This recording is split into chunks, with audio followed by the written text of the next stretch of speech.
ವಿಜಯಪುರದಲ್ಲಿ ಟಿಪ್ಪು ಕ್ರಾಂತಿ ಸೇನೆ ನೇತೃತ್ವದಲ್ಲಿ ಬೃಹತ್ ಪ್ರತಿಭಟನಾ ಮೆರವಣಿಗೆ ನಡೆಸಲಾಯಿತು. ಜಿಲ್ಲೆಯ ಕೋಲಾರ ಪಟ್ಟಣದಿಂದ ವಿಜಯಪುರದ ಡಿಸಿ ಕಚೇರಿಯವರೆಗೆ ಪ್ರತಿಭಟನಾ ಮೆರವಣಿಗೆ ನಡೆಸಿದ್ದು, ಪೊಲೀಸರ ದಾಳಿ ವೇಳೆ ತಪ್ಪಿಸಿಕೊಳ್ಳಲು ಹೋಗಿ 5 ಜನರು ನೀರು ಪಾಲಾಗಿ ಸಾವಿಗೆ ಶರಣಾಗಿದ್ದಾರೆ.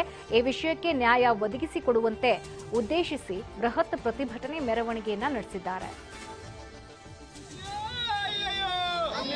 2/7/2024 ಕೋಲಾರ ಪಟ್ಟಣದಲ್ಲಿ ಕೊಳತಿ ಜಾಗವೆಲ್ಲ ಸಮೀಪ ಪೊಲೀಸರು ಜೂಜಾಡೋರಿಗೆ ಏನು ದಾಳಿ ಮಾಡ್ಯಾರ ಅಂತೇಳಿ ಭಯಬಿದ್ದು ಏನು ಕೋಲಾರ ನದಿಯಲ್ಲಿ ಮುಳುಗಿ ಸಾವನ್ನಪ್ಪಿದ್ರಲ್ಲ 5 ಜನ, ಅವರಿಗೆ ನ್ಯಾಯ ಕೊಡಿಸೋ ಸಲುವಾಗಿ ಟಿಪ್ಪು ಕ್ರಾಂತಿ ಸೇನೆ ಸಂಘಟನೆಯು ಸಮಸ್ತ ಕೋಲಾರ ಗ್ರಾಮದ ಗ್ರಾಮಸ್ಥರು ಹಾಗೂ ಎಲ್ಲ ಏನು ಜೀವ ಕಳೆದುಕೊಂಡಂಥ ಕುಟುಂಬಸ್ಥರು ಮತ್ತು ಕಾರ್ಯಕರ್ತರು ಸೇರಿ ಇವತ್ತು ನಾವು ಕೋಲಾರದಿಂದ